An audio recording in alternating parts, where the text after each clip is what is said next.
Yeah, it's good. So I'm glad to see it's bothering you too. yeah. Hey, what's going on, everybody? For First We Feast, I'm Sean Evans, and you're watching Hot Ones. It's the show with hot questions and even hotter wings. And today we return to my alma mater, the University of Illinois, for a Hot One special with Illini basketball coach Brad Underwood. He's the man we're crediting and trusting with returning Illinois to its former glory, coming off a season that included 16 conference wins, a Big Ten tournament championship. My coach, Brad Underwood, welcome to the show. Sean, welcome back. It's great to have you back on campus. It's great to be here. And you know, this is the first time that we've ever done anything like that. And it's because the team last year, I, like many Illini fans, we fell in love with that team. And that's what led to this homecoming of sorts. But enough sort of a puffy small talk. Let's break it down to brass tacks. How are you around the spicy stuff? Good. I like hot.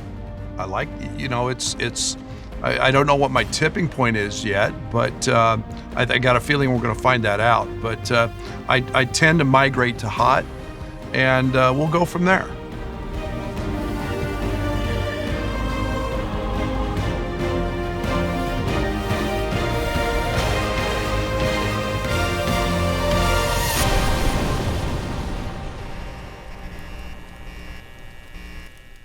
Okay.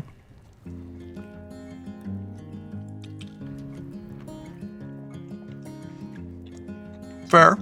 I like it. I'm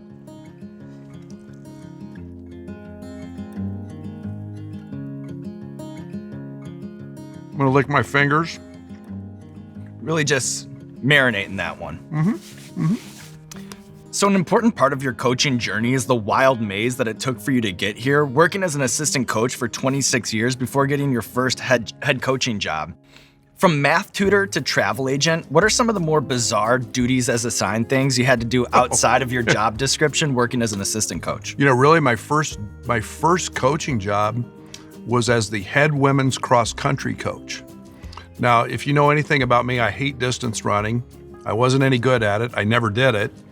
And yet here I am as a graduate assistant coaching basketball, but I'm a head Division I cross country coach. And when you're a junior college coach, everything from doing the laundry, sweeping the floor every day before practice.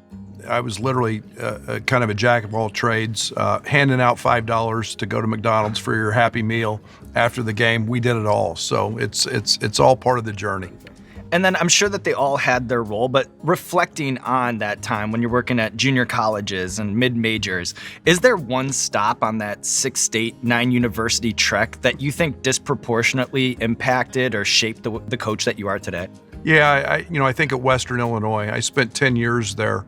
It's why I sit here today, because I realized how good a job the Illinois job was while I was at Western. But we didn't have a ton of staff. I was it, and then we hired one other coach along with our head coach. So you learned everything. I traveled a great deal. I learned to recruit, scout, and I cut my teeth really in the profession there.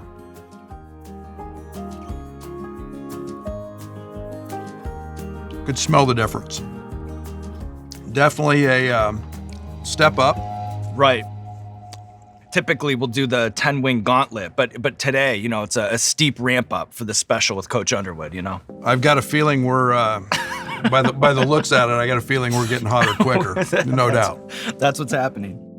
So I want to take this wing to get granular about the X's and O's, and full disclosure, I got a little help coming up with these questions from one of my best friends, Coach C, who heads up the girls varsity program at Glenbrook North.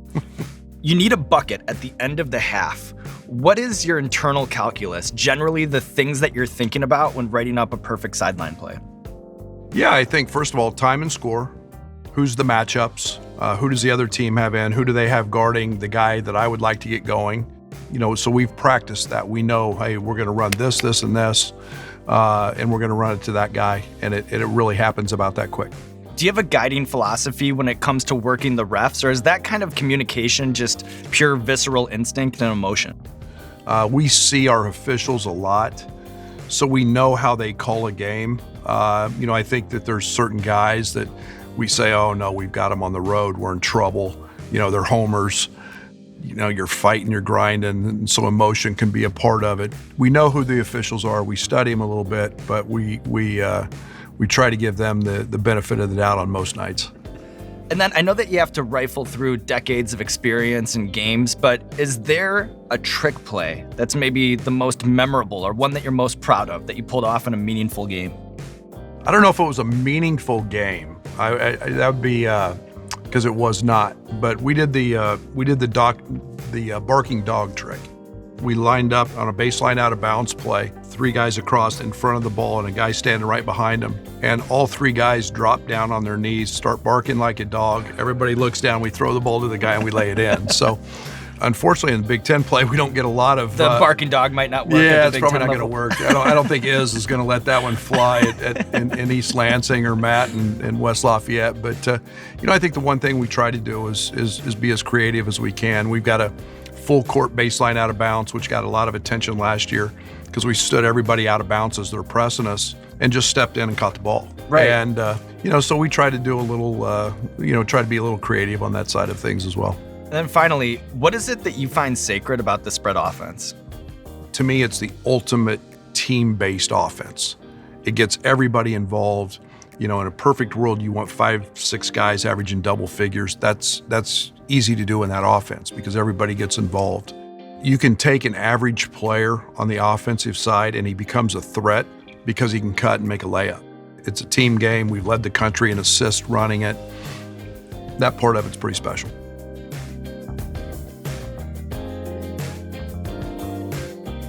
A little kick in that one. We're progressing at a nice rate. Yep. Accelerating quickly. And I'd get that one in a restaurant. That's good. Wow. I like that. Yeah. And that's a powerful sauce right there. Yeah, that's pretty good. Coach Underwood, I'm impressed. I gotta remember the name of that. I didn't know that was a pepper, to be honest. I have a friend, Chili Claus. I gotta introduce you guys. He'll teach you everything you need to know. That's good. I got a little aftertaste going on. Yeah, it grows a little bit. So one of my all-time favorite Illini players, Georgi Bezhanishvili, he described the rebuild as a beautiful struggle. What sorts of things do sports talk radio hosts or diehard fans, what are the things that they maybe don't fully understand or appreciate watching their team through a rebuild? That's so hard because we live in a microwave society. Everybody wants to win right now, and there's no shortcuts to success and to winning. And the one thing we've tried to do here is lay an unbelievable foundation, great character in our program, great guys. But along that way, there's going to be some speed bumps. You have to not be afraid to handle them and try to never divert from where you want to go. There's no substitute for success, and I believe that's laying a great foundation and working really hard. Maybe I'm fishing for a game or a moment here, but at what point in the rebuild did it start to bear fruit? Like, at what point did it become fun again in the locker room? Yeah, Michigan State game here, year 2. We had 9 new guys, Sean. We were a young team. We'd had a really tough start to the season. Ayo Dosunmu hits a shot from the top of the key. Didn't have anything to do with coaching. It was kind of a broken play, and he just jumps up and makes it. All the stands empty. There's people on the floor, so they got to have fun winning. They got to enjoy that moment and see all the hard work paid off, and there was a reward for it at the end. That was the one moment that changed this thing.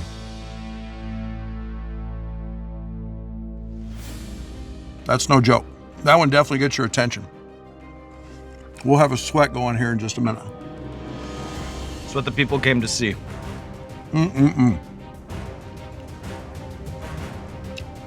But Cleaning that wing. Oh!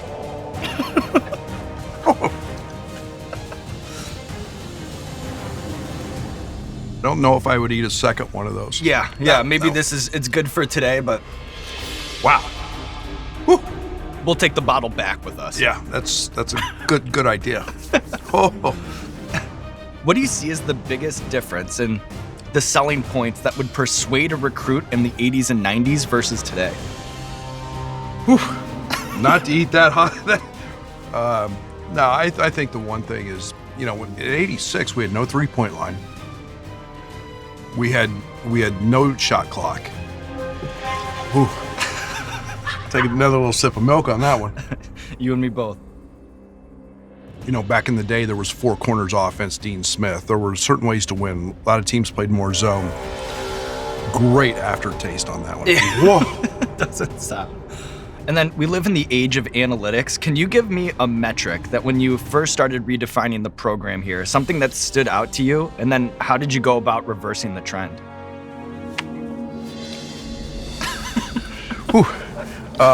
Yeah, I think there's a couple points. You know, when I first came to Illinois, you know, we played a pressure style defense, and it was very, very aggressive. And the one thing that happened was we fouled a lot. We were 333rd my first year in fouls committed. We changed, and the next year we were 13th in the country in that stat. So, you know, I think we're always evaluating how we play, what we do, and is there a better way to do it? So it's just a great tool to use. All right, Coach Underwood. Oh boy.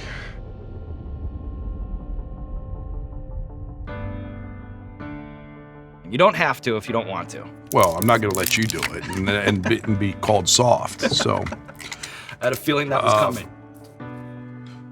A dab or Yeah, I kind of went a little crazy, but don't do what I did. But that looks good. let's go. Let's go. Mm-hmm.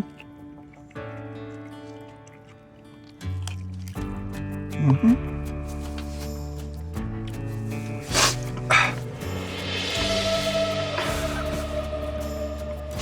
Whoa. Yeah, it's good.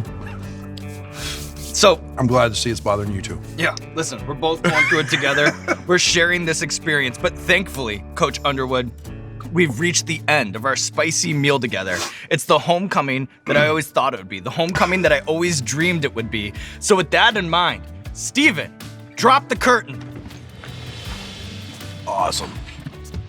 Awesome. That's awesome. What does it mean after almost 2 years of an empty arena from a coach's perspective, from the player's perspective, to once again fill this place up again? Yeah, that was the worst thing about last year, was our fans, and they're passionate, 15,500 in here, and they didn't get to experience that team and see that personality and how much fun they had together. That we can never get back. But we've got the best fans. We're sitting here at half court in an arena that is special when it's full. It's going to be full every night this year. And you're going to see guys like Kofi, guys like Andre Curbelo and Trent Frazier, DeMonte Williams, guys that have a lot of sweat equity. And they play for these colors, the orange and blue seats, and that's fun. And our fans understand that. They're educated fans. And after being gone for a year, it's so nice to know they're coming back. Coach, ILL. I. Thank you. Thank you. You crushed it. There we go. There you go. Nothing to it. Nothing to it. Woo!